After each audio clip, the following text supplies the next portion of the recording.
Okay, hi. So today we are going to do a lesson over the color wheel and all of the segments of it. It sounds a little confusing right now, but I'll get right to it. So for the first parts of a color wheel, we have the primary colors, and those are as of red, yellow, and blue. So those are the main primary colors. And to mix the two primary colors together, like for instance, if you mix red and yellow together, it produces a secondary color, specifically orange. And for red and blue, it produces purple. And when you mix blue and yellow, you get the color green.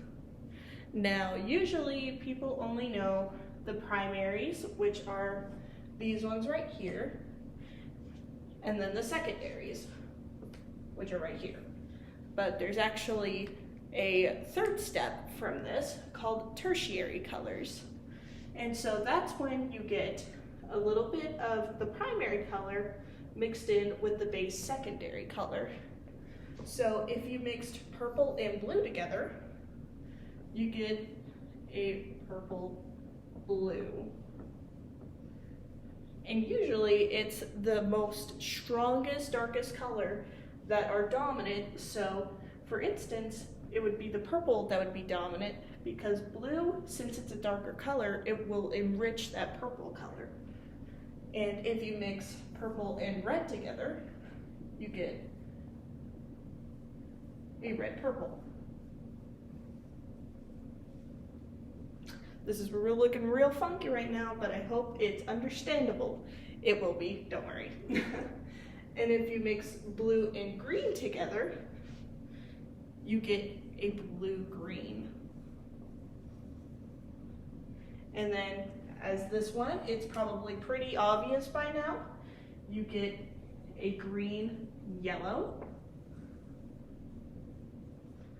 which sometimes can look like a light green. And then you mix yellow and orange, and it becomes an orange-yellow. And then if you mix red and orange, it'll become a red-orange. So it looks pretty funky right now, but I could probably show you in a pie form instead of the weird funky branching off that I showed you.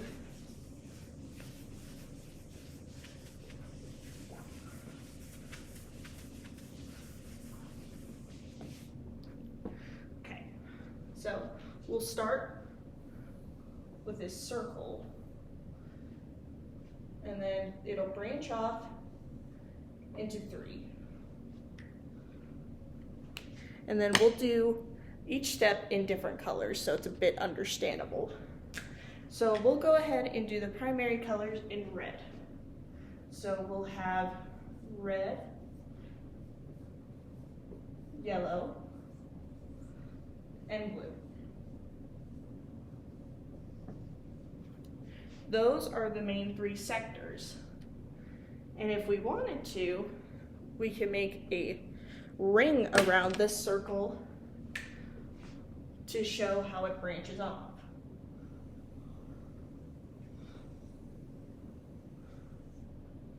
And then we'll go ahead and split it like this again. But instead of putting them right here like I did, we're going to go ahead and erase them and actually put it in the middle of each primary color. Once I get out of the way, it'll be more understandable. All right there. And then let's go ahead and do the secondary colors in purple. So with red and blue, obviously with this one, mix purple. And then yellow and blue, mix green.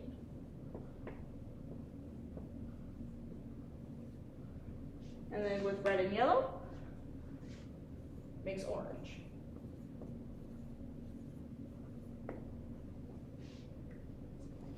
And that is how we usually do that one. And so for the third one, the tertiary colors, we're gonna go ahead and do it in maybe not magenta, but maybe green. So what we can do is instead of making another semicircle, we can make little triangles that'll match them together. So let's see. I did it a little bit weird, so maybe let's abandon that. So we'll actually end up going ahead with another semicircle. It's getting quite big. I don't know if it'll fit on the screen. It does! Hooray! Okay.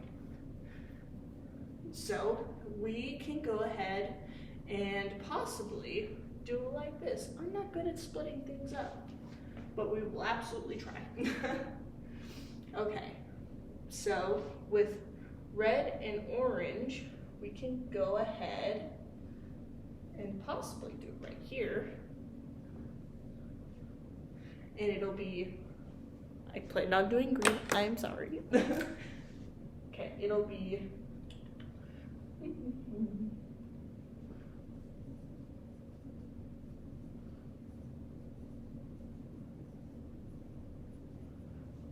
red, orange right there. And then we'll go ahead and split this up again. Gave that one a lot of room, didn't I? Okay, and then red and purple make, not a purple red, but a red purple. But I'm gonna write it as purple red anyway, because I have started. Okay. And then let's see, go ahead and do purple and blue. Well, I guess I could have just split it off where the secondary ones were at. But anyway, we'll go ahead and do blue and purple as easiest. Blue, purple.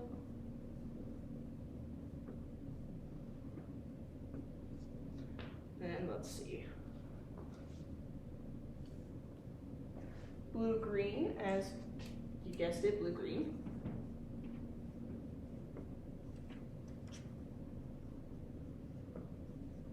And then everything else should be pretty self-explanatory, as the tertiary colors are just a mix of the two primary and secondary colors that you mixed. So let's go ahead and present the project. So basically, you are going to be working with just the three primary colors, blue, yellow, and red. And it can be with tempera paint or it can be with acrylic. So what you would do is you would first start with drawing whatever you might want and splitting it up into 12 sectors. So if you could see that, I did a pencil as the example and split it up into 12 sectors. They're not even, but I also wanted to keep the shape of the pencil identifiable. So usually what I would start with is placing down red, as if you were going to do a rainbow, you would obviously start with red. So we're gonna go in with the red paint right here, and we'll go ahead and do the first section of this pencil. And as you can see, I only did the pencil tip because that is technically only one section of the pencil. And so what we'll do next is not just orange, but we'll go ahead and do a tertiary color of red-orange. And so how you would basically do it is you would first mix your secondary colors and add a little bit of color as needed. So it looks pretty messy right here, but we have a mixture of all the secondary colors and tertiary colors. And if it looks a little bit darker or lighter than the base color that's on here, that is most likely a tertiary color. So we'll go ahead and go in with the red-orange that I pre-mixed.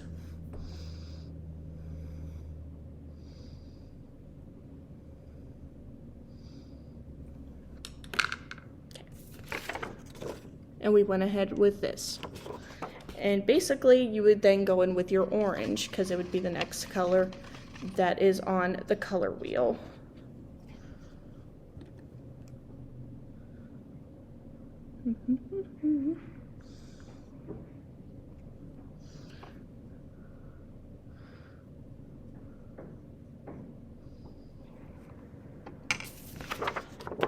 Right there.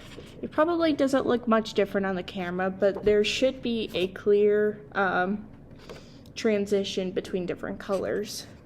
And you would basically go on and do the same thing until you basically have something that looks like this. So this is a teapot that I did previously, and as you can see, we started with the red and then we slowly transitioned into all the different colors. So the whole point of this project is to draw whatever you want, but it has to be able to be sectioned off into 12 sections, and you must only work with the primary colors. You cannot have any premixed colors in a bottle. You will only work with your red, your yellow, and your blue. And you can go in, let's see, with a nice small point tip brush, or you can go in with a round tip brush. So usually it depends on how you're confident with painting and what you would think would satisfy the needs of your project, just to make it nice and fancy. And it doesn't necessarily have to be right next to each other like this. As long as you use all of the color wheel, the primary, secondary, and tertiary colors, you can basically make whatever you want. So it can be on a standard 8.5 by 11 piece of paper, or it can be on a rather sizable paper like a 9 by 12. It should not be printer paper. It should be at least good painting paper. It could be for mixed media or just regular painting paper. And if you wanted to, you could easily do this at home as long as you have the 3 colors and the ability to paint with any tools that you have at home. So that should be it, and it'll be pretty easy from there.